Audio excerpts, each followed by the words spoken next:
Okay, that explains it then. Yeah.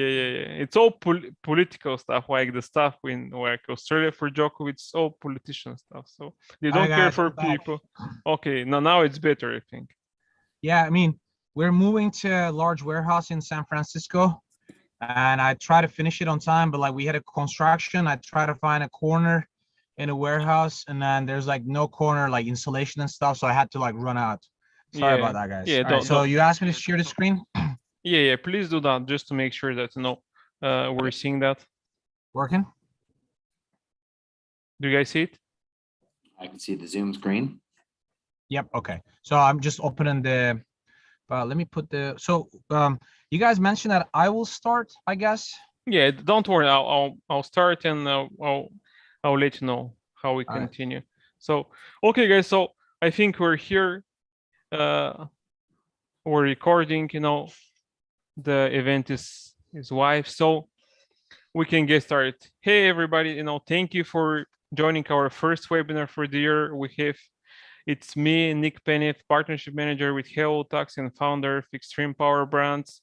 And to kick off the year, we have a great event with 3 of my close partners, and we'll talk about some big blockers for the e-commerce industry: logistics, customs, taxes, VAT, and then of course we cannot just talk about blockers. We can talk about some good stuff, which is the option of cashing out and exiting your business. And of course, this is the goal for a lot of business owners. So we'll talk about the bad stuff, how we solve that, and then how you can cash out, get a big bag of money, and go in my background in Relax for a year or two until you get a new idea or a new product running. So I'll share my screen and we can get started. So just give me a second. Okay.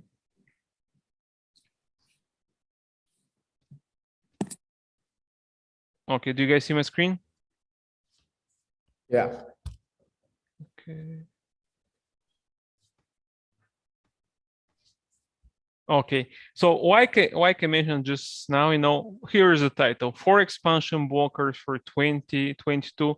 And we have 4 experts who can give you the tips how to overcome them. So, because the goal for each seller is to start in their home country and expand globally. So first on the agenda would be Burak, the co-founder of ForceGate.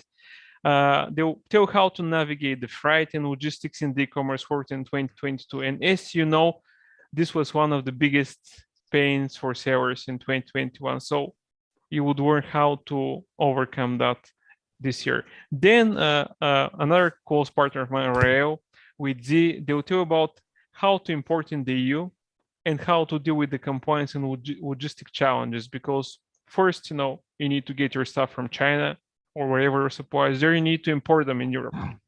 Then you need to be compliant. Then you need to start selling. And after that, since I'm the founder, the partner manager of HelloTax, I'll tell you what we have done for VAT in regards to VAT compliance for Amazon sellers in Europe, how to automate and overcome that so we can be ready to sell. And of course, at the end, Jake will tell you about Fortunate. They're an advisor about selling your business. So they'll tell you what are the keys to have a successful M&A deal and how to overcome the due diligence blockers, which is a pain for a lot of brand sellers. And of course, at the end, we have the Q&A section. So we'll answer all the questions that you guys have. We also have plenty of questions which people send to us who cannot join the event. So let's start with Burak. Hey, Burak, thanks for joining the event. And I know that you're a busy guy. And tell us, just introduce yourself and tell us what you're doing and why we're talking today and what you should recommend our listeners and watchers today. All right. Guys, by the way, sorry, I'm in my car because we recently moved into a large warehouse. So that's why everything's under construction now and there's so much noise. So that's why I'm just like attending from here. So yeah, my name is Burak Yolga, originally from Istanbul, Turkey. I lived in China 7 years. We have offices in Shenzhen, China, Hong Kong, Sri Lanka, Istanbul, Turkey, Colombia, and US. Basically what we do is we do international door-to-door logistics. our difference from other companies are we have a digital platform that you can track your shipments online. Everything is visible. Now we have 3PL warehouse integration.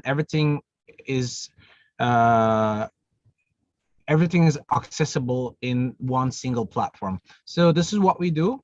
And I live in Miami, Florida. So we have warehouse in San Francisco, New York, and Miami. So this is generally what we do. And I will be talking about a little bit what happened in 2021 with everybody's, I think, tired of hearing about the supply chain problems, cash flow issues. Everything's connected. I think it's like a snowball effect. If you have a problem with your shipping, manufacturing time is longer, the international shipping time is longer. Obviously, you're out of inventory maybe, then you basically can't get your money back on time. So cash flow, everything is like connected, and everything's starting with the logistics. I think you agree with that, Nick. Yeah, of course. I mean, this is why we start with you, Burak.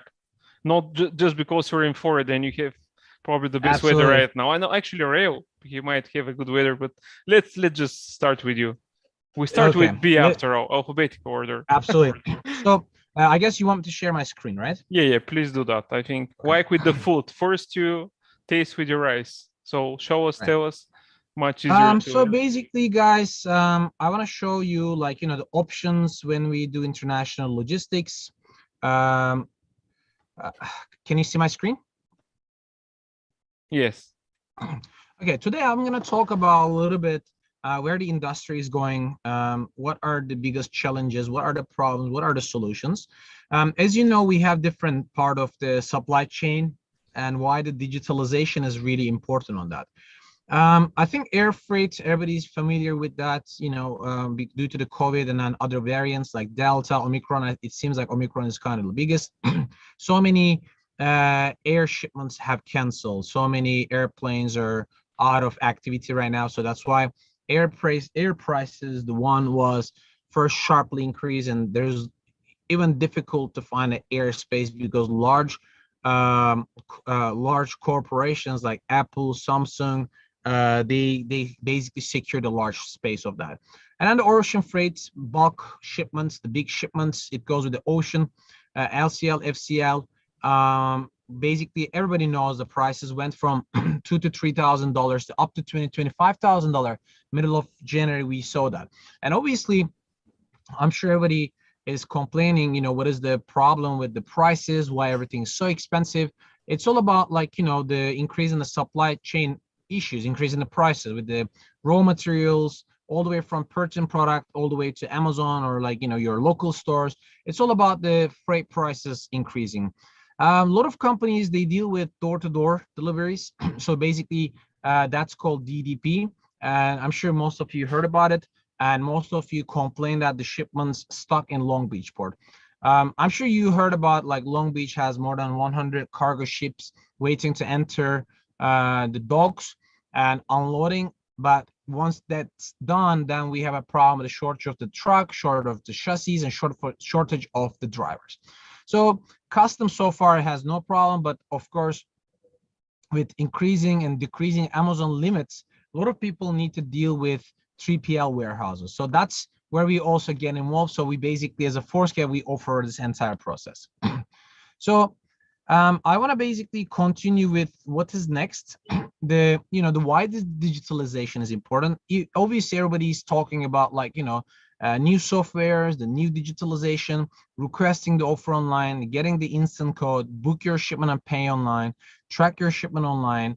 The communication, everybody's living in a different time zone. Now everybody's working home office. It's important to have your VAs integrated in the systems, and obviously A to Z management, the warehouse integration. So basically, we offer all of these. So the problems, everybody will talk about congestions at the origin and destinations. Hopefully you can see my screen. The greens are actually cargo ships. So right now, this is China.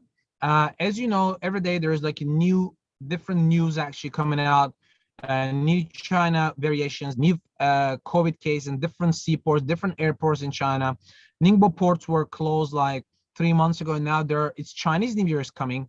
So there are a lot of cities start locking down, and we cannot find a truck to in and out. So that's why the prices right now going down, but this time it's hard to find truck. And in China, truck price increased 3 times. The schedule changes, the short stuff due to the COVID, chassis shortage in US, empty containers don't come back to China on time. That's why the price increased a lot.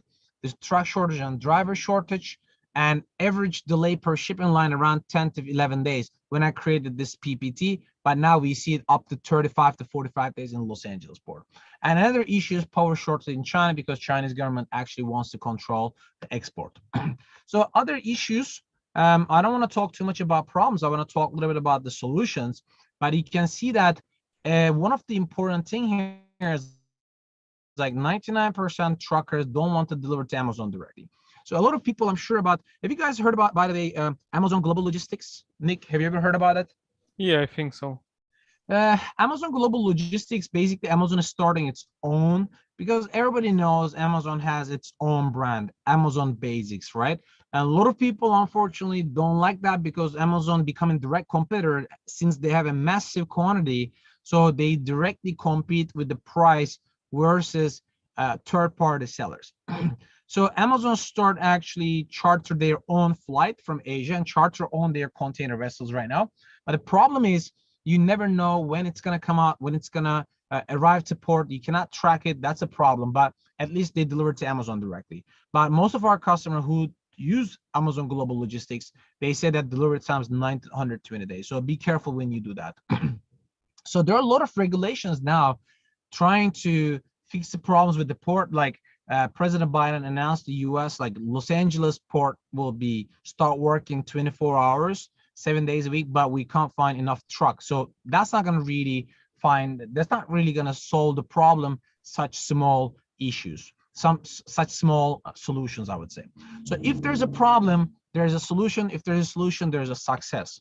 So solutions, I would say the number one, when you use a Chinese freight forwarder or your freight forwarder in US, make sure that you know where your shipment is going. It's going to Los Angeles. Is it going to Oakland port? It's going to Houston. Especially if you have a small shipment, CDDP, make sure you get to ask what is the shipping line. Shipping line is same as like an airplane. You know, when you take a plane, use United Airlines, American Airlines, Emirates, Turkish Airlines. You know if it is transit, if it is a connection, if it's a direct flight. Same thing with the ocean freight. There are a lot of shipping lines directly going. We're using for our customers because our warehouses in San Francisco area, our shipments from Shenzhen to Oakland, it takes only 16 days with a direct shipping line versus going to Long Beach, 45 to 60 days, the best scenario, 90 days in total. Choose the reliable shipping line for your shipments. International shipping prices are very volatile. Choose the right freight forwarder without hidden costs, great communication, online tracking if you have it, and with full control. And especially you need to ask your freight forwarder alternative shipping ports because they will know which port has a congestion, which port don't have. Like Oakland is a good port, Houston is a good port, even if the prices are a little bit more expensive. It's all about like choosing the right freight company versus the shipping lines. So the rules and regulations, I recommend everybody to go and check time to time what is going on with China ports. Go check what is going on with the US ports if you have like a big shipments. I think this is very, very important to be aware of what is going on in the international logistics and supply chain.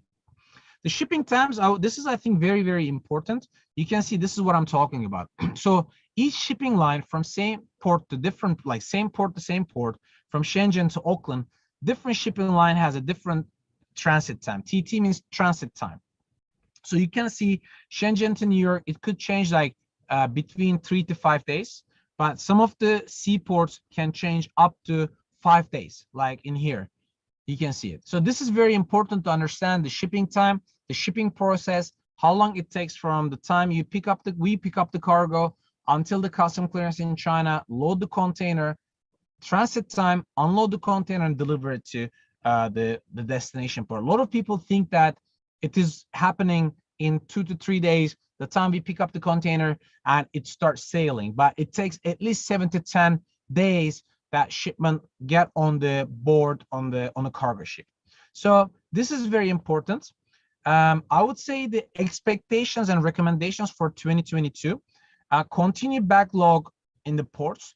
I think that prices will never go back to $2,000-$3,000. Last couple of weeks, we see that prices are going down from $17,000, let's say from Shenzhen to Long Beach. It's around like $13,000 now. Shortage is going to continue, and I believe price is going to increase after the Chinese New Year. Looking at alternative markets for sourcing, a lot of people talk about Vietnam, India, Mexico, Turkey. So I highly recommend people to start looking for alternative markets for sourcing. Arrange shipment in advance. Definitely book your space 2 weeks in advance if possible, and ask your supplier to give you better payment term for better cash flow.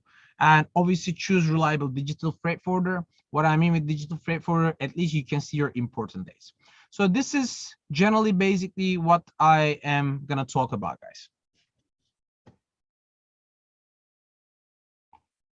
Thank you, Burak. So you're done, or you would like to tell us more? Actually, this is generally what I want to share in a presentation, but I guess this is generally what I wanted to talk to you about.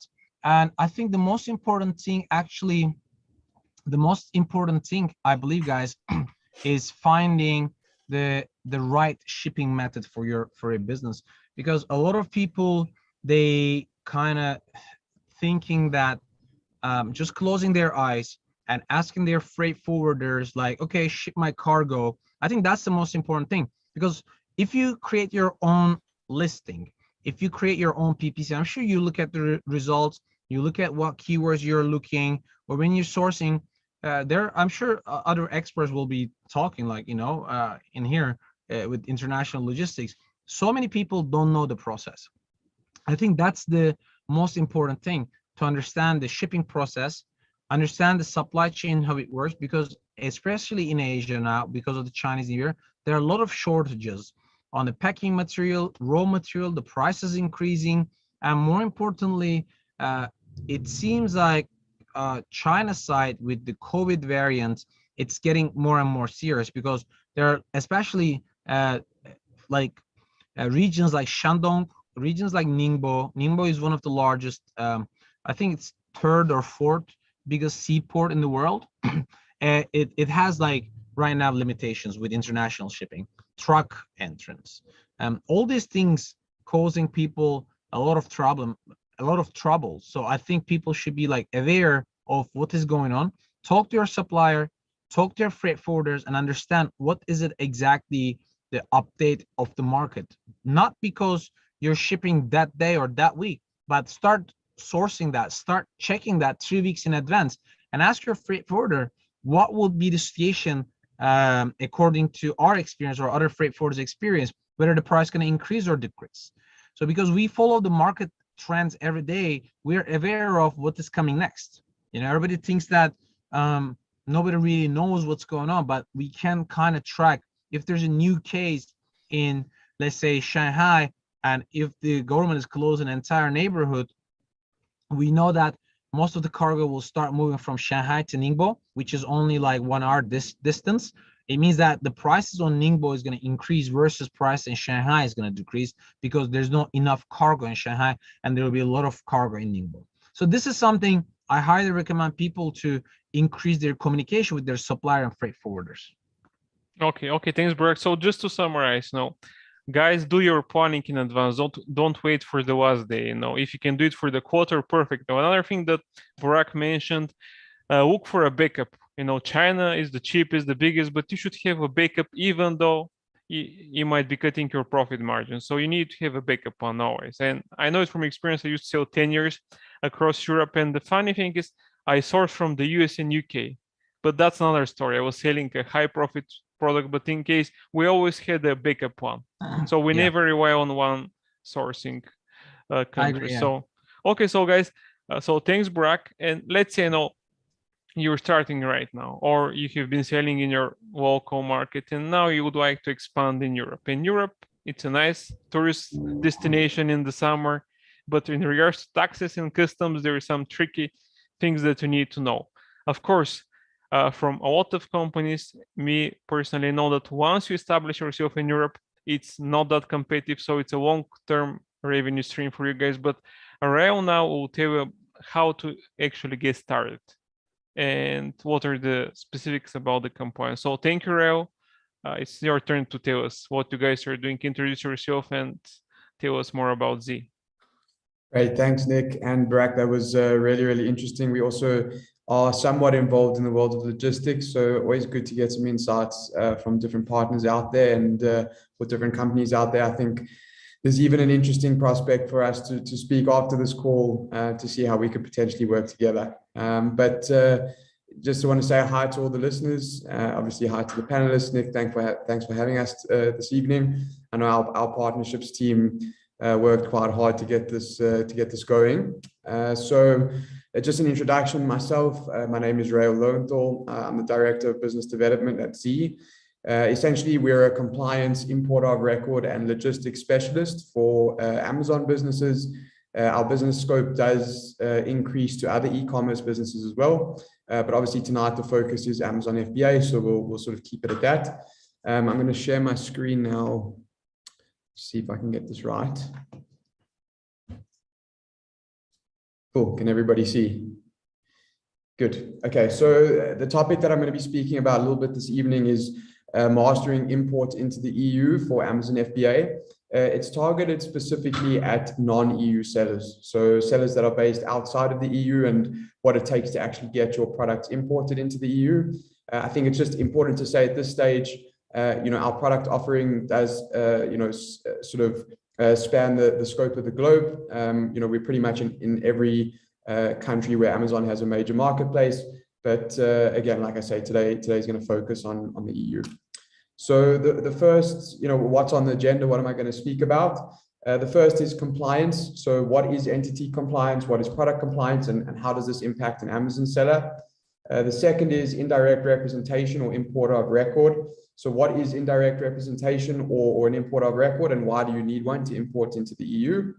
And then logistics. So like Barak mentioned, understanding the appropriate freight method for your products and finding cost-effective and reliable solutions, which it seems like you guys definitely do have for Amazon FBA.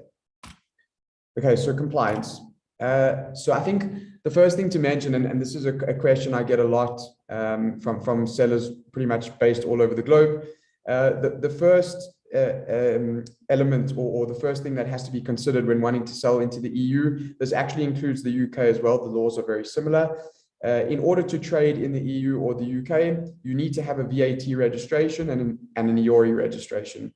The legal requirement to register for VAT, Nick will definitely elaborate on this a little bit later. He's an expert on the topic, but essentially it's when you're going to be storing goods in a particular country in the EU, that is the legal requirement to register for VAT. And then an EORI registration is basically just an import identification number with the EU. What's interesting about the EU is that in whichever country you're going to be storing or selling goods, you actually need a VAT registration specific to that country. Each EU member state has a different VAT rate and different VAT laws. Amazon has a program called the Pan-EU program, which essentially allows you to deliver inventory to one Amazon fulfillment center in one country, and they will fulfill orders into 6 countries, those being Germany, Italy, France, Spain, Czech Republic, and Poland.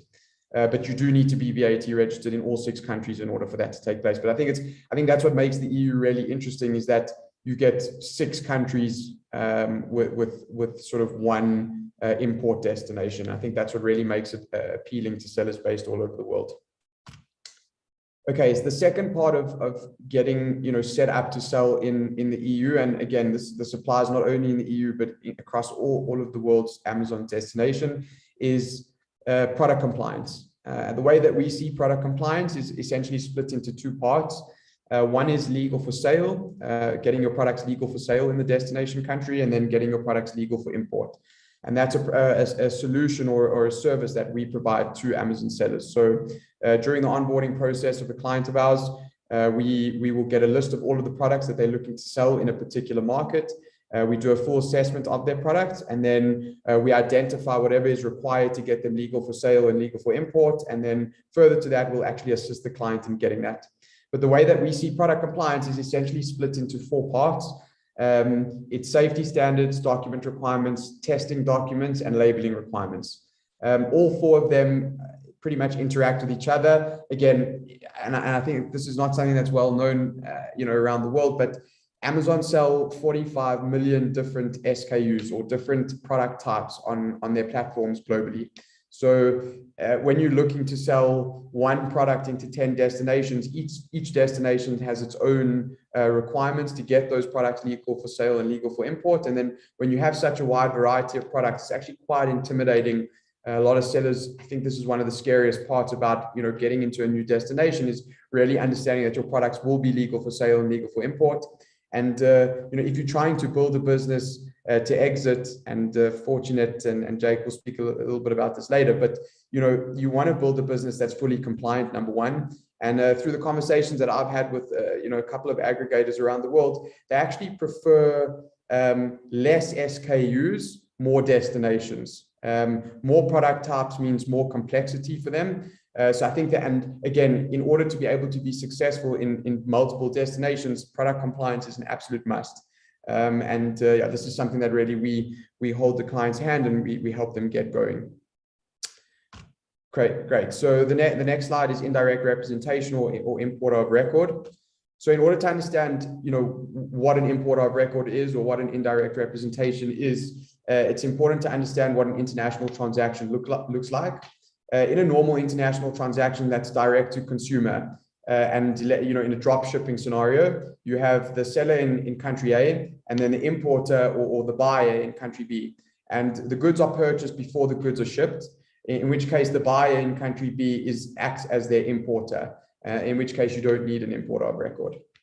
When it comes to Amazon FBA, all the Amazon sellers on this cast will know this, you remain the owner of your inventory all the way until it arrives in the Amazon fulfillment center, and then Amazon do the last mile sale and distribution on your behalf.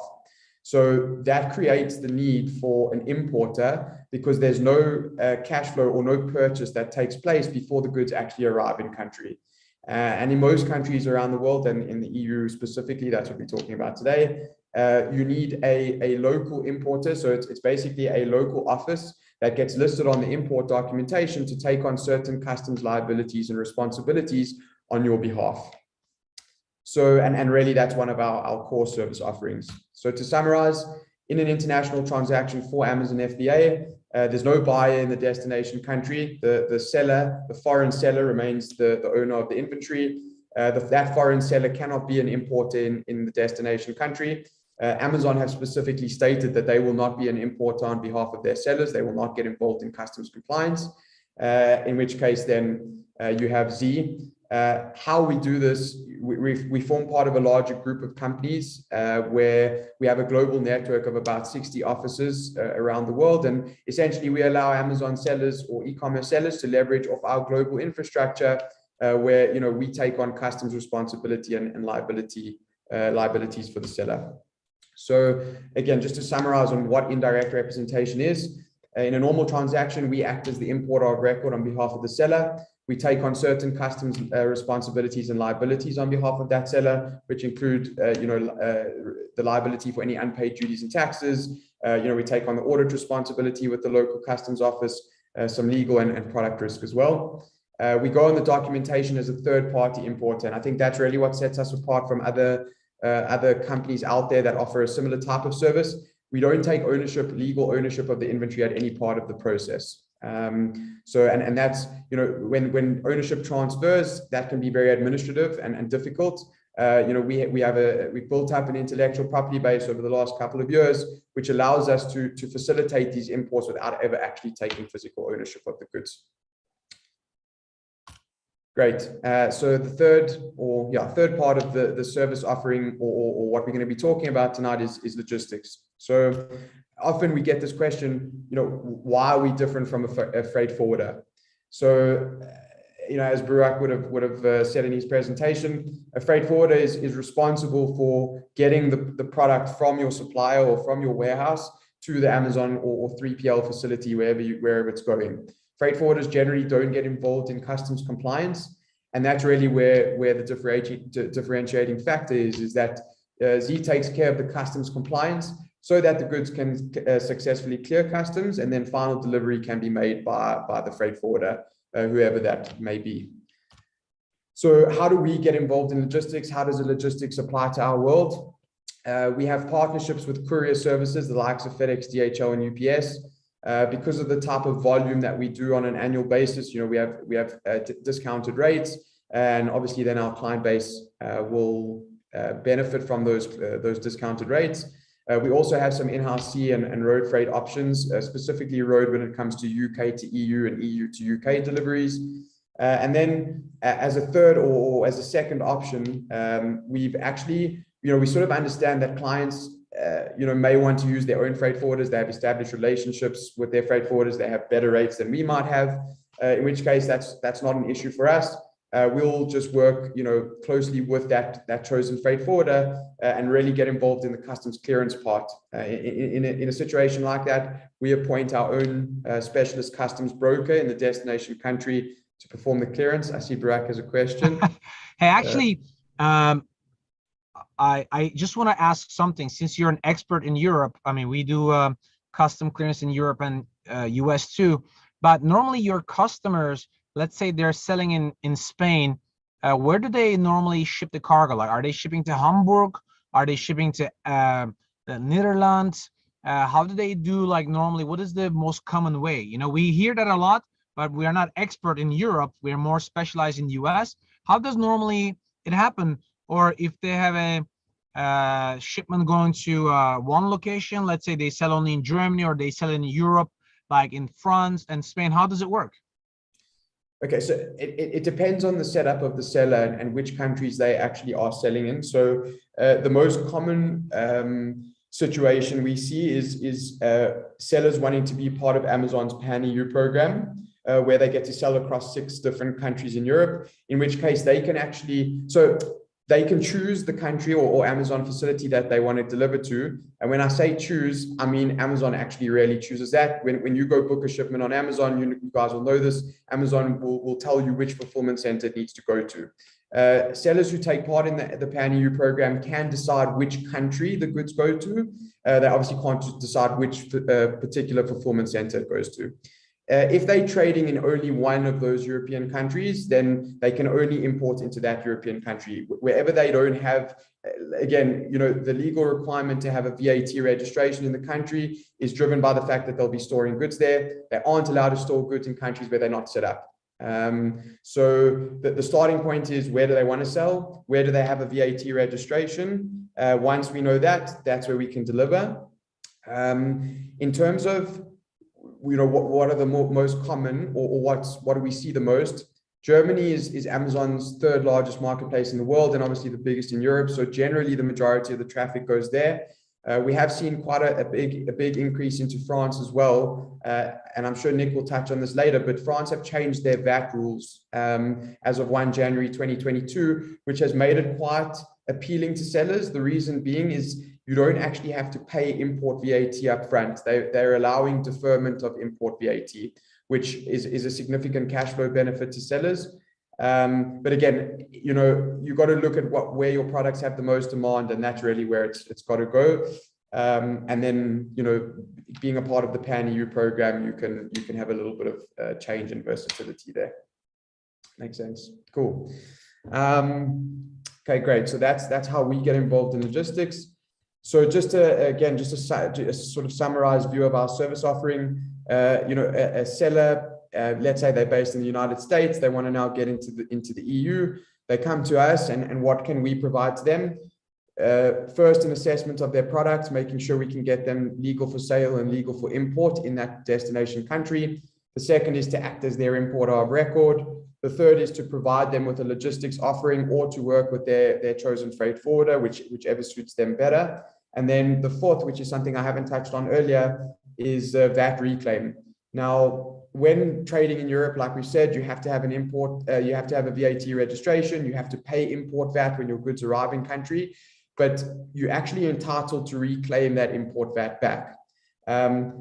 The import documentation has to look a very specific way in order for the import VAT reclaim to be successful. And we have a very efficient, slick solution which allows the seller to take the customs clearance document that they receive once the goods have cleared customs. They provide it to their VAT accountant like Color Tax. that goes into their local VAT return, and then the governments in Europe will actually physically refund the seller. The reason being, as of 1 July last year, all Amazon marketplaces or all e-commerce marketplaces in Europe actually collect and remit the sales VAT directly to the local authorities, in which case for every single import that the seller goes into that particular country, they'll always be in a refund position because the sales VAT has already been paid over to the local authorities.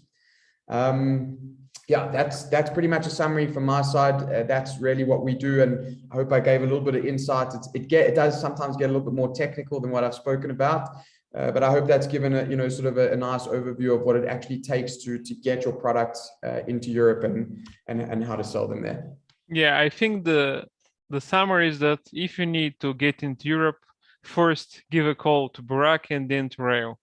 That's the summary, because they offer all the compliance, and when you hear compliance, it means trouble if you don't have a reliable partner. So they'll take care of that. They'll get your stock from destination A to the destination Europe, and you can be ready to start selling. But one thing that I'll mention is, in the meantime, until you're arranging the logistics and the other stuff, you can start the VAT registration, because sometimes it might take 1 month, sometimes it might take 4 months. So before you start doing the importing and everything, you need to choose your destination in Europe and you need to start doing the VAT. So let me share my screen and I'll tell more about what we do and some nice slides, and I'll show our tool. So what problem are we solving? Now we're doing the third part after Burak, the logistics, and Rayo, the compliance, because the goal is to get your stock in Europe. But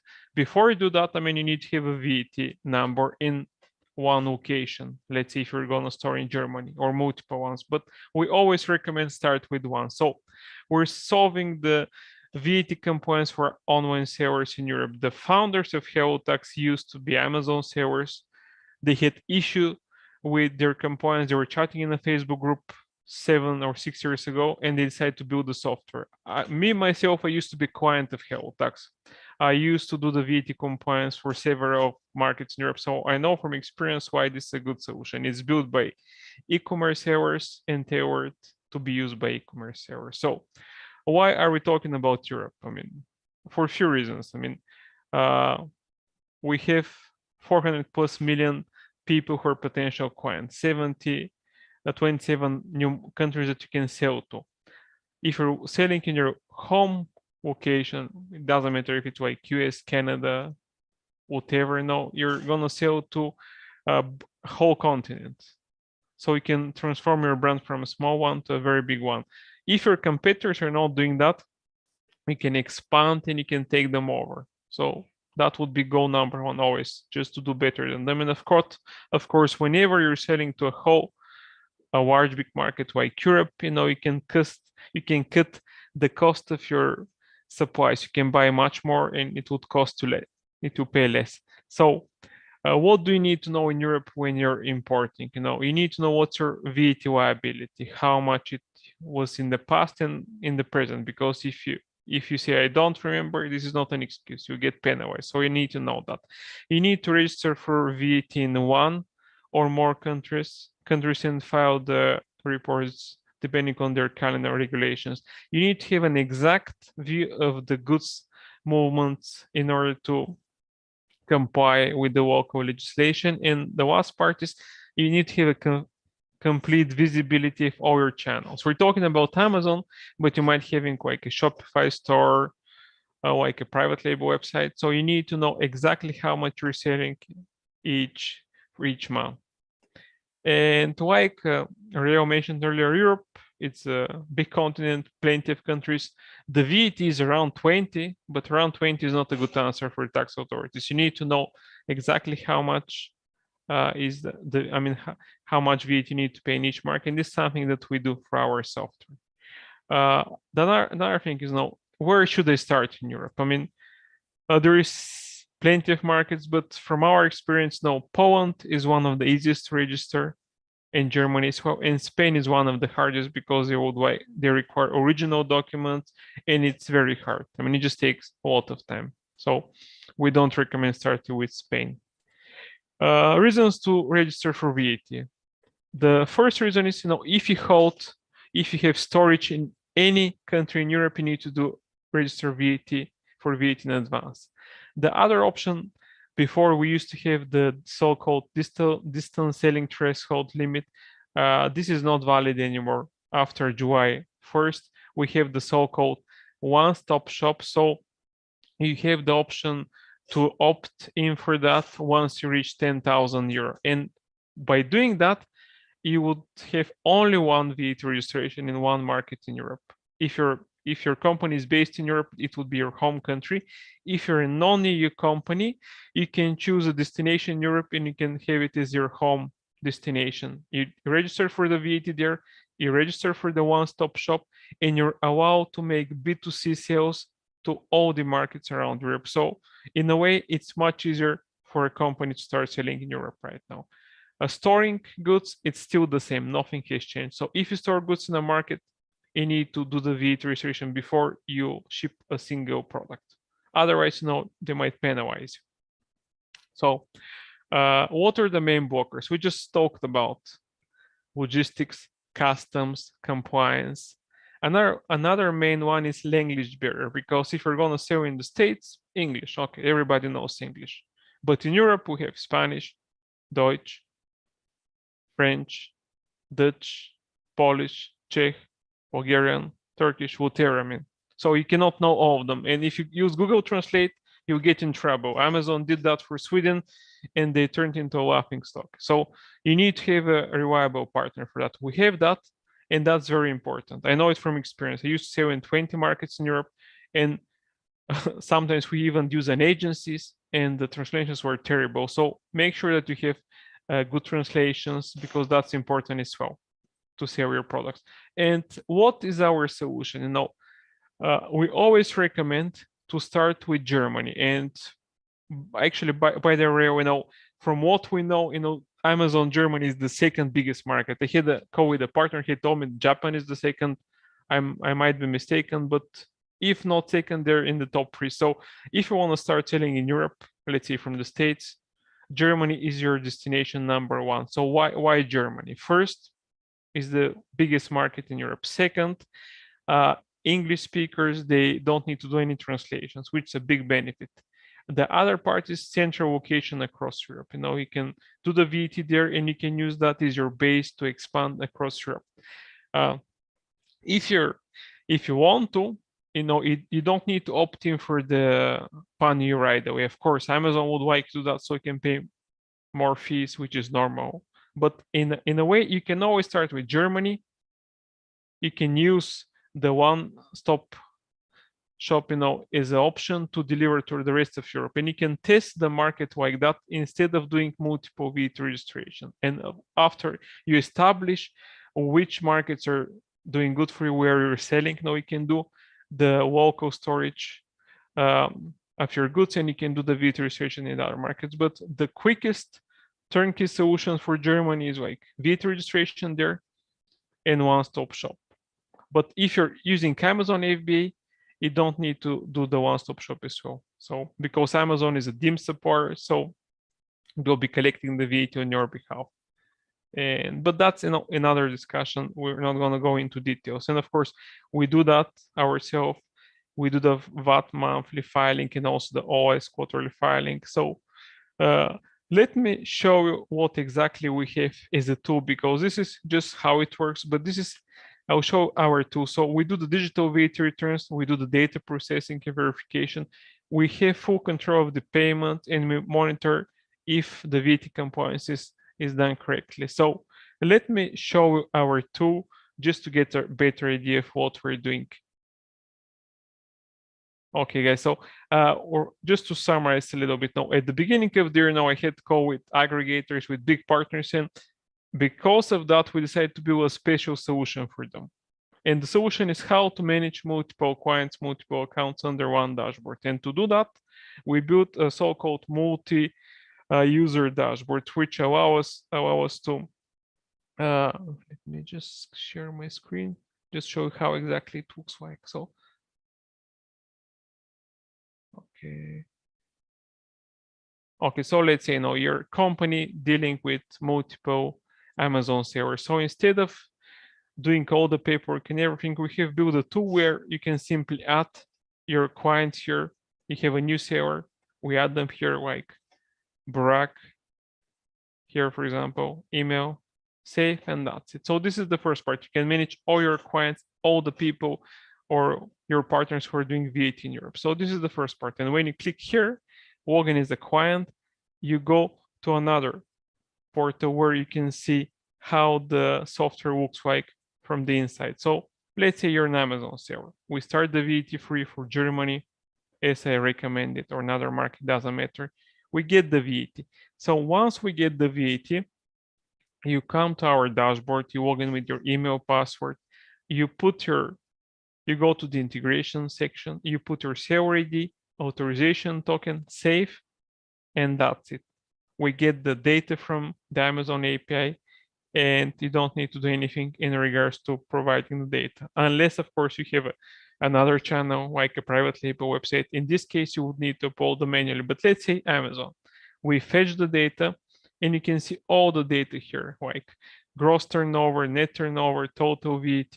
You can filter by Amazon Web FBA or on your own web shop. You can filter by countries, by period, but you have complete visibility of all your sales for your Amazon store. This is some dummy data, but this is how it looks like. We get the orders from the Amazon space, like sale, expense, refund given, refund received, assets movement.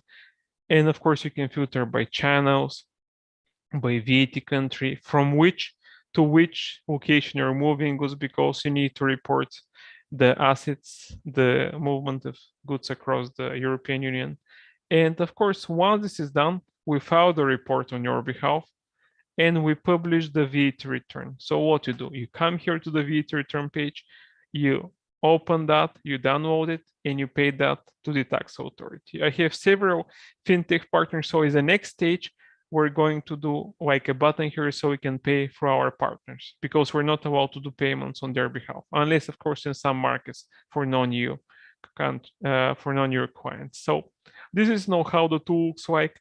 A few things that are very valuable is our text lettering box is a translation tool where we get the communication from the tax authorities. We translate them to English or German, so you would know exactly what is required by the tax authority, and you can simply communicate with our account manager who can solve that for you and communicate with them. So, and of course, I mean, this is a demo account, but you can simply add new registration. So let's say you start with Germany, your sales are going great in Italy, Spain, France. So what you do, you just click here and you put a request for that. Our account manager will get in touch, will prepare the documents, and you can continue just doing your business and start selling. And of course, the software that you see, guys, we're also white labeling that for some partners. We're actually selling licenses for large partners from the East, Chinese companies. So it's a SaaS solution built for Amazon sellers to automate the process for everybody. So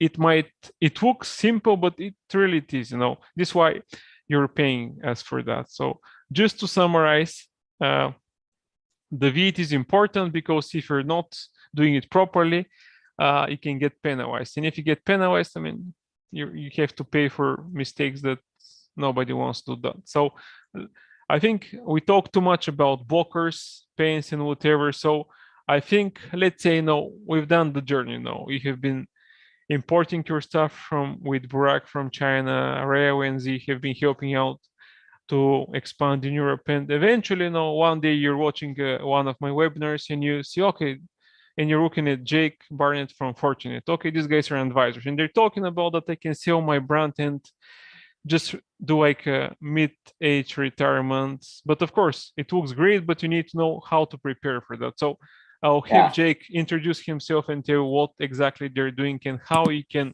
prepare for that and get the best, valuation for your business. So thanks. Yeah, thanks so much, Nick. Appreciate it. And as we were going through all of this, I realized what a great order you had placed here, because and a great combination of people, because each things that you guys talked about, I think, are critical when you look at also selling the business. So I appreciate that, and happy to talk to everybody here today. Let me bring my screen up here. So my name is Jake Barnett. I am with Fortinet. We're an e-commerce investment bank. We focus on helping 7- and 8-figure e-commerce businesses exit their brand and fulfill their dreams in some ways. So we were founded in 2018, one of the first banks to really specialize in these types of sales. We have a particular emphasis on Amazon, represented dozens of 7- and 8-figure sellers in their sales journey, closed some of the largest transactions in the space. We work with an exclusive sell side focus. That means that we only represent sellers.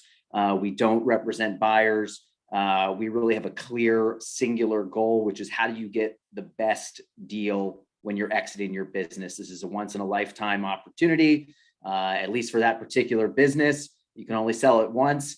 There's a lot of blood, sweat, and tears that are put into building your business, dealing with all the issues you guys talked about. So when you do sell it, we're strong believers. You have to really get the best deal. We're a team of 40. We have experts in everything from traditional investment banking, corporate M&A, legal e-commerce issues, as well as Amazon operations.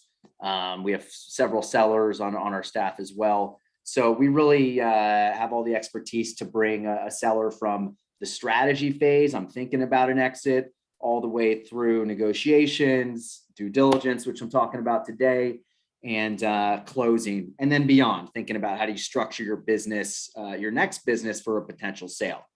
There's a lot of things I could talk about, how sexy it is, and multiples, and like all of these really cool topics, but I wanted today to talk about something less sexy, but I think equally as important, and that's due diligence. In particular, blockers that we see that prevent deals, because you can go through the whole process, you can get an amazing offer. If you get caught in due diligence, that can kill everything, and we're trying to avoid that. So first off, high level, what is due diligence? This is essentially the process whereby the buyer verifies the business information upon which they made their initial offer, or their LOI, letter of intent. It's a deep dive into financial, commercial, intellectual property, etc. Basically, the buyer wants to make sure that the business is as advertised. They want to uncover any issues there might be. And it's a little bit like I call like a dentist visit for 6 to 8 weeks. So it's not the most fun part, but super important. And we've seen it become even more important in the last 3, 6, 8 months. We've all heard a lot about M&A in our space. Multiples and valuations have increased a lot. Because of that, due diligence has become much more important. It's become more in depth. It's become longer. If you're paying a lot more for an asset, you're going to do more diligence on it to make sure it is as expected. So we're seeing a lot more issues than we did maybe 18 months ago, 24 months ago. The 30-day close that was advertised really isn't the case anymore. If you do close in 30 days, it's probably because you didn't get as high of a multiple as you could have, and it let them kind of just skip over some critical parts. We've identified 4 main blockers here when it comes to diligence. Going to dive right into these. The first one is really less technical, but we think super important. It's around trust and confidence that you can create with the buyer. If you don't have that, it's going to be hard to sell, a 7 or 8 or 9-figure business. We think that starts with, before the LOI, having transparency on key issues. That it's in itself will help you avoid a lot of blockers once you get into diligence. Buyers today are smart. There's now, a couple years of a track record where buyers have bought businesses and made mistakes and learned from it. So if there are issues, they're probably going to be uncovered. Because of that, we think it's really important to disclose and discuss potential issues prior to the LOI, This not only allows you to build trust with the buyer, but it allows you to control the narrative for any of those issues or blockers that might come up. For example, we had a seller who was hiding some use of rebates. The use of rebates in itself is not a deal killer. A lot of people do it, but if they hid it from the buyer who discovered it and really made them think, what else might they be hiding? It almost killed the deal over something which is a really minor issue. So, this is our first thing. If it's kind of overarching is, maintain trust and confidence with all parties. Our second blocker, business momentum. We've seen this become super important in the last, especially 6 months or so. 2021 has been a difficult year for a lot of different issues for many sellers. So we find that now it's really crucial to maintain positive business momentum all the way through to closing your deal. We always tell sellers, operate the business as if you weren't going to sell. Some people get distracted with due diligence. We see this a lot of times with folks that are trying to go through the process without some assistance, where they lose focus, the business starts to decline, the buyer gets cold feet and backs out. So, a few key indicators here. It's really all around sales and profit trends. When we think about momentum, we think about, how was your last 2-3 months versus the 3 months prior to that. Buyers want to see a positive trend.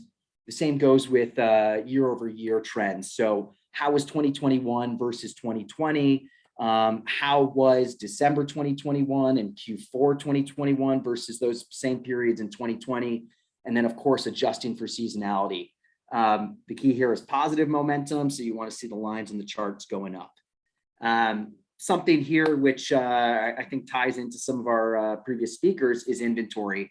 We've seen a lot of issues around this in the last year.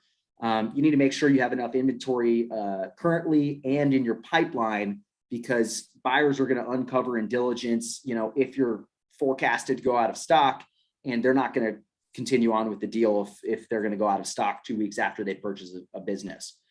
So when it comes to business momentum, if you are experiencing some negative trends or some challenges, it might just be best to wait, stabilize the business, reverse the trend, and then come back to market at another date. Third, IP, intellectual property. We've seen several deals delayed or canceled due to IP issues. I think it goes without saying, but we keep seeing issues like this where you have to register trademarks, not only in the US and your main marketplaces, but in all relevant geographies and categories. In addition, you might want to consider applying for one in China. Even if you're not selling there, if you're sourcing from China, it could be really important to have. So we've had situations where maybe there's a small market, 10% of sales where the trademark hasn't been issued, and buyers want to delay deals or, kill a deal because of that. Patents are important too. Make sure you're not infringing on another patent. We have an example where there was a potential patent infringement uncovered in diligence. The solution we created to get over this blocker was we changed the design of the product. It wasn't a major change, but it made it so it wasn't infringing on that patent. And we actually were able to create a new design patent for that product. And the result was we turned this blocker into an advantage and successfully sold the business to somebody else. So something to think about. These are things which they definitely come up. Final one here, compliance in terms of service. Buyers are much savvier now about account health and compliance than they were, I think, 2 years ago. Key here to identify any relevant issues beforehand, have answers prepared. Have you had major suspensions? How do you launch? Are you using inserts or any kind of review manipulation or incentivizing reviews? Buyers can accept some amounts of this, but they want you to be honest so that, like I said, you have the trust and confidence, and they can get over it in some cases. For example, we have a client who received a warning during diligence. They were using inserts to the webs, directing people to a website. There was then a ManyChat flow that was only asking people who gave positive reviews to then leave a review on Amazon.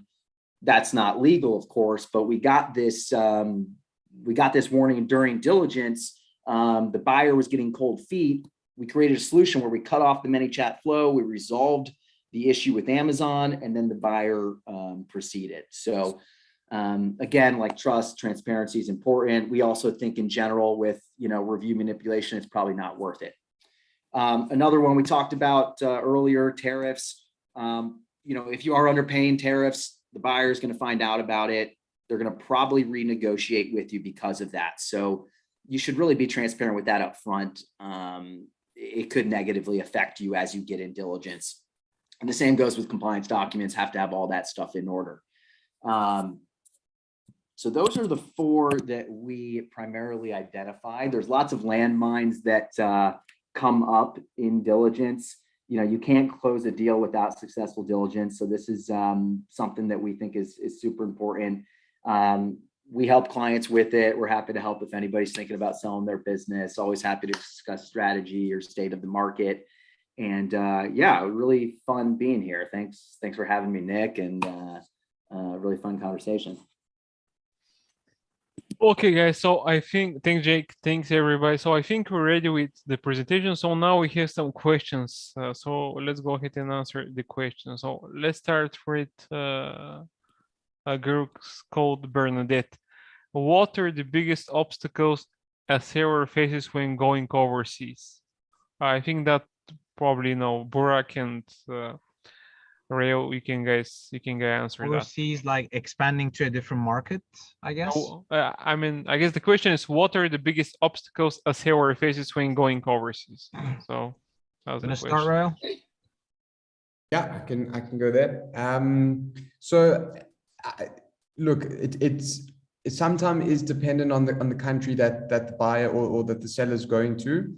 I think the thing that scares most sellers from expanding internationally is what is the regulation that applies in the destination country and how does that apply to their business? When we spoke about the EU, that starts with a VAT registration and then it goes on to product compliance and getting the products, fully compliant, legal for sale. And Jake also touched on a very good point around HS codes and duty calculations on products. And that's a very important part of what we do. Classifying products according to their appropriate HS code, making sure the appropriate duties are paid. Sellers may be able to get away with it for a while, but customs officers do audits, in which case then they can become liable 2, 3, 4, 5, even 7 years down the line for any unpaid duties and taxes. So I think, like I said, and then I suppose maybe the 4th element is finding an appropriate logistics provider to get your inventory into a country where you don't live. This is not a place where you can't go check it, you can't feel it, you can't touch it. So it's finding an appropriate partner that you trust in order to get it, get the inventory safely to that destination country. Yeah, I think a lot of people, they kind of don't know where to start. I think Nick really mentioned something nice. Just choose one country, start from there. We have a lot of customers, they sell in US. Most of the people, they think that, US is a good market to start, but then the competition is really high. So you can go to Canada, you can go to UK, and, you need to register a company. You need to have like a tax ID, custom clearance. More importantly, we had a customer, they want to ship to Canada, but because the fulfillment centers are like so full, they could only ship like 3 cartons. Each carton had like 10 units. They can start only with 30. So the good thing is actually most of the marketplaces, if you're using Amazon International Expansion, that Amazon taking your main markets like reviews and ratings. Let's say you sell in US that you have like 200 reviews, it transfers to Canada to between 100 to 130, or other markets even less, more. But you don't start from nothing. You just like basically start a PPC, but you need to manage the inventory. And then you cannot ship like only 3 cartons because it's expensive. So you need to also have a third-party warehouse that you can keep your products in. So I think it is good to start instead of, we have a customer who wanted to like expand all the countries at a time. So they failed. It's good to start with finding one country and then join to the other ones. And we ship from China or from other Asian countries like Taiwan, Korea, Vietnam. It's getting really, really popular right now, but still, I don't think they have like time. They're still in the rookie years. India, Turkey, like, some specific products like textile or like home goods. It's good markets. and it's more expensive to ship out from those countries to other countries because the routes from China to US, Europe is very already like a really mature market, a mature way of shippings. These are, I think, the obstacles, but I think it's good to talk to like experts about this and start with one market once, and also don't enter all the SKUs. Start entering the best-selling SKUs, and just for example, you're selling garden chairs or like you're selling I don't know, animal repellers in US. Don't try to sell that in Japan, or don't try to sell that in the markets that's not going to really fit. Start with, if you have like a category of like, sorry, catalog of like 20 products, I think everybody will be Jake, I think, mentioned that it's not important maybe to all SKUs are selling, but like more marketplaces and the best sellers. I think it's good to start with the best sellers. And if you're a new seller, you want to start from scratch, don't go every market. Like, go to the right market for the right product. I think I have a friend, they have like more than 400 SKUs, and some of the markets, they don't even enter some products because it's not going to make sense because there's no demand. So if you sell in the US, you want to go to other markets, also check the demand, because you might be doing a lot of work, register a company, tax, custom clearance, international shipping. You spend so much money, but then there is no sales, there's no demand. And you'll be like, why it's not selling? So it's important to spend your energy and time for the market that it's going to sell the product that you're actually carrying. Yeah, so I mean, like Burak's regular saying, this why the one-stop shop is good for Europe. You don't need to do multiple VAT registration. Start with Germany and do some testing, because you would not need to do VAT in all the markets. And you can start delivering, you can sell to clients across Europe. If you're selling good in France, okay, establish yourself. You don't need to do VAT and everything everywhere. Of course, Guys, if you have money to burn, of course, do that, but that's not the smart way to do.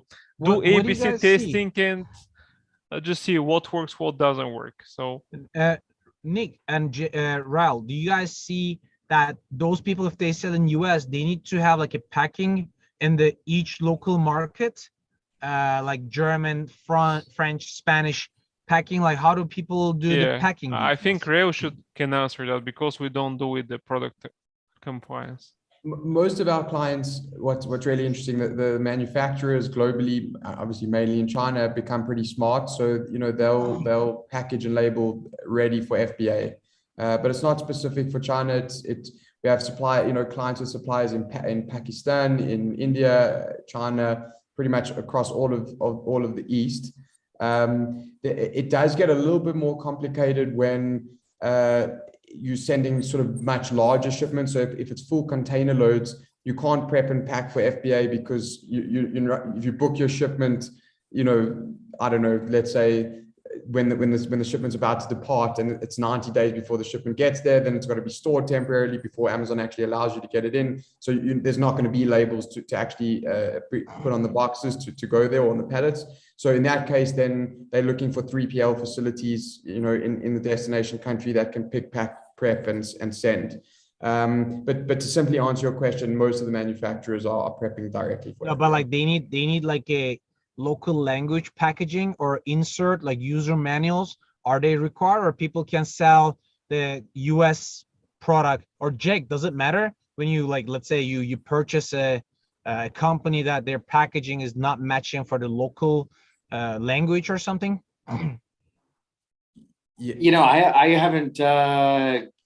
I haven't encountered that. I assume everybody is doing it. I think.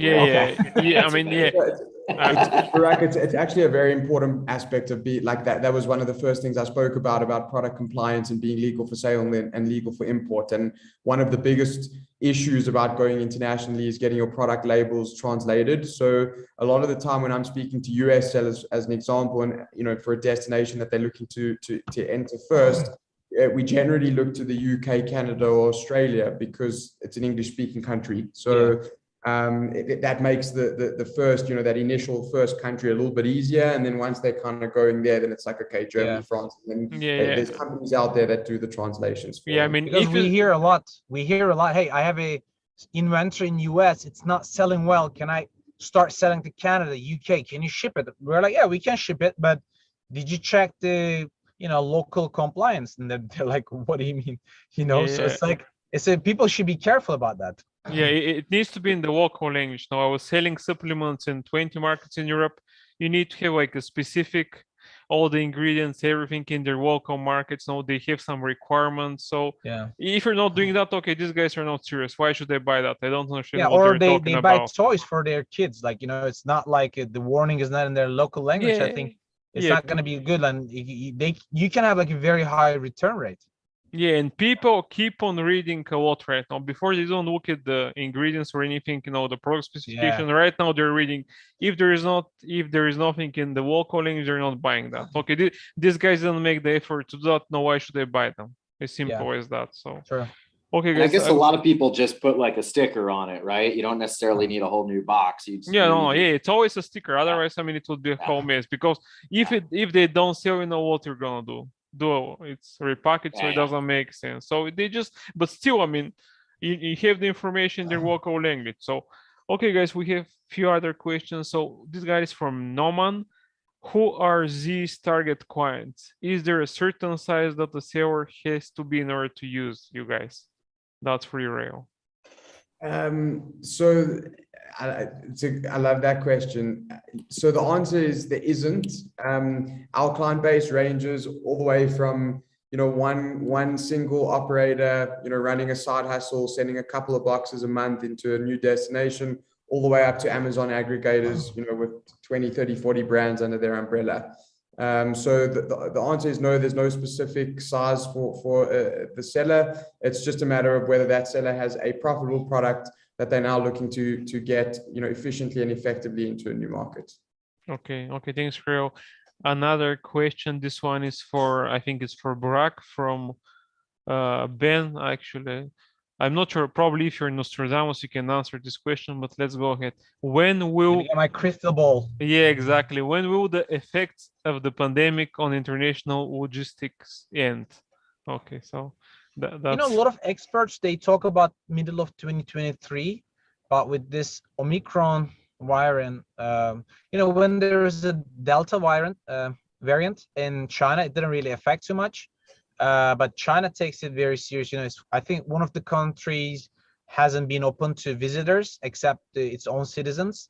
It's China. Even Australia opened the doors after 2 years. So now the problem is, if the price stays on the $18,000, it's fine. The problem is, we had a customer, he booked 3 full containers from $18,000. Now price is $14,000, and he's like, oh, can I get my $4,000 back? We're like, no, because we already sent the booking. We get the containers, we picked up the containers, and it's waiting to load. So people are losing a lot of money in the short term that a lot of people were not used to this, or it's difficult to understand for e-commerce sellers all these changes. If you're a big company, been doing this business 20 years, 15 years, you've seen so many probably issues. But for e-commerce sellers, this is new, and then they have they're working with small margins, especially right now. If people see what happened yesterday, today's the 19th. Yesterday, Amazon increased the fees. A lot of people start complaining about that. So everybody really needs to be careful with their rate. We're expecting another spike after Chinese New Year because there's going to be a lot of shipment waiting to leave China. And I think prices will be staying up and down, but I don't think it's going to go ever below $10,000 from China to West Coast, and from China to East Coast around $13,000 to $14,000, New York and Norfolk, around that price. India is already expensive, Vietnam is expensive, but a lot of experts are talking about middle 2023. We're gonna see probably normal circulation of international demand and supply. So a lot of people will see still big jumps between 20 to 30% up and downs within 2022. Okay, thanks. That's depressing. Yeah, actually, guys, another issues that nobody really talking about, the truck prices. Truck prices in US doubled, even tripled. We used to ship from Long Beach port to LAX9 Amazon warehouse 40 high cube container for $600 2 years ago. Now we're paying like almost $1,800. Nobody wants to go there because waiting time on Amazon warehouses is like maybe 12 hours, and after 12 hours, Amazon tell the truck driver, hey, the system is down, come back tomorrow. Yeah. So that's another issue. Yeah, I have a good friend who is running like a truck company. He told me we don't have enough drivers. We actually cannot take all the orders. So simple actually- supply and demand. So There's actually been articles in the press in South Africa about how trucking companies in America are poaching immigrants out of South Africa to come work as truck drivers because there's such a huge Yeah. shortage. yeah, there. he even a funnier. It's not actually a funny story. The same guy, he told me I just ordered like a Volvo truck, and I paid. I forgot how much he paid, but I forgot to know the price. Probably But anyways, delivery time a year, no? yeah, exactly. 1 year, and they told him, okay, the price is like that. So if next year, it's more, you will need to even pay extra to have the delivery. So it's all connected. I mean, but anyways, okay, guys, we have a few more questions. So this one is from Francois. I think it's for Fortunate. What should I do if I'm experiencing some of the issues you talked about, but still I want to sell my business? That's the question. Yeah, sure. I mean, I guess it depends like what kind of issue it is. I mean, the logistics thing we were just talking about has really impacted profit for a lot of people. So when I talk about like business momentum and profit, like this is something that we've all been facing, all sellers at least. So if you're in the midst of a stock out, don't sell right then. Most of the time, if you have these issues, delay your sale, get your cards in order, wait for your trend to stabilize, and then go back to market. I think that after 2021 was amazing for a lot of sellers. I think overall, maybe majority of sellers I speak to, 2021 was not as good as 2020.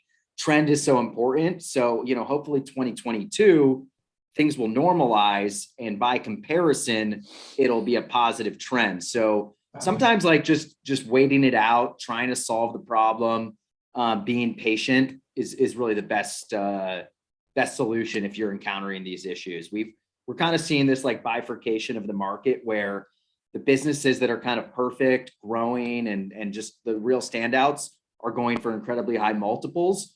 Ones that have issues with trend or IP or whatever, you can't sell at all. Okay, guys. So I think we have two more questions. One of them I think it's again for Forrest from you. Actually, from Khan. I think that's one of my partners.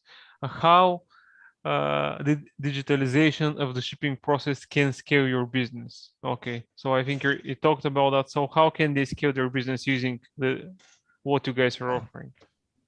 He says scale the business. Yeah, exactly. How digitalization of the shipping process can scale your business? I mean, I think he's talking about the Wednesdays. Like I think hi to Khan. I was talking to him yesterday.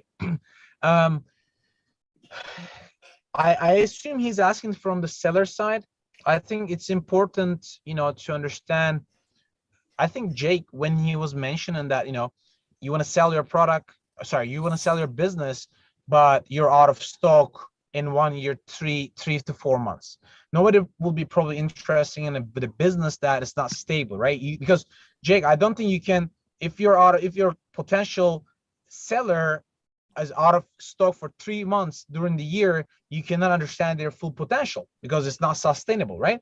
So it's important, I think, especially with Amazon limits, it's important to track your shipments online, have your data collected, smart warehouse management, all these kind of things, very, very important, because you're trying to build a good sales right before the, for example, Black Friday or like Valentine's Day, you're selling a gift item, and then the shipment is maybe delaying, but you have no idea because your freight forwarder on the other side of the world, he's sleeping. At Friday at 4 p.m., you want to turn on a coupon, you want to increase your bids, you want to lower, but you don't know what is coming next. When it's your shipment is going to arrive or it's delayed, right? So that's why it's really important to have an access or full control on your inventory, when your shipment's coming in, when roughly can ship out, all these kind of things. Even now, when you go to Amazon shipping queue, if the if you're shipping with not Amazon partner carrier, not UPS, then Amazon is asking you to add the tracking numbers, because they even want to have the forecast when it's going to come in, when it's going to arriving. So that's why Amazon has this smart system of their expectation, when it's going to arrive, when it's not going to arrive, how many delays. People need to control their shipments. Some of the people just telling me that it's actually really like not funny, but they ship in September and they missed the Christmas sale. They probably placed the order in June. They waited like 30, 60, 90 days. They ship it in September. So they have a money tied up there for 6 months. It is really, really important. I think if you want to stay on top of the game, if you want to sell your business as profitable as possible, obviously Jake knows better than me, but you shouldn't be staying out of inventory. I think we have a lot of customers, they switch from other freight forwarders to us because we are digital, so they can track their shipments online. They have like a warehouse integration. So it's really important to understand, when your shipment is going to arrive, when you need to place a new order. These things, I think, is very important part of being digital right now. Okay, that's good. So you're giving me ideas. So I guess the future would be AI, digital, I guess, freight forwarding, I really think logistics. in a couple of years, there are a lot of softwares now, they start reminding you, hey, this is the average time you were selling like last year, this year, and you need to place an order this date, because you start putting like how many days your supplier is producing. So that's all the features going, like, it's not anymore international logistics, it's entire supply chain process. 3 years ago, nobody really had to worry about this, but now everybody kind of needs to be a little bit of an expert, at least 101 entry to international logistics and supply chain. That affects the rest of the success story. Okay, guys, we have two more questions. One of them is from Joel. Nick, you mentioned that you guys have special solutions for aggregators. What did you mean? Okay, so what I was talking about is that I know Jake, they work with all the aggregators. So what they do, they buy a brand, and this brand already have like a VAT if they're in Europe, so, or several VATs. So when you buy these brands, you need to keep all the VAT components under one account. So this is what we do. We have a solution where you can have visibility of all your coins because they're separate entities. You can file separate VAT returns for them. So you have everything under one umbrella. So easy VAT compliance, fully automated, full visibility, as simple as that. So you can deal with the rest.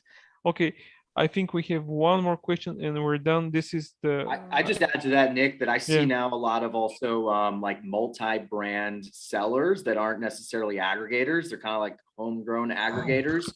And like what we'll advise people to do is, if you don't necessarily launch products in a new business that you're planning on selling in 6 months, because you're not going to see any of the profits of it. So I feel like your solution is going to come into play for a lot of those people. Maybe they have 3 or 4 or 5 brands. They each have their own seller account and LLC, and it's going to be a huge mess. Yeah, we do that for agencies. Well, we use this solution for agencies because now the idea is how the seller not to deal with the VAT.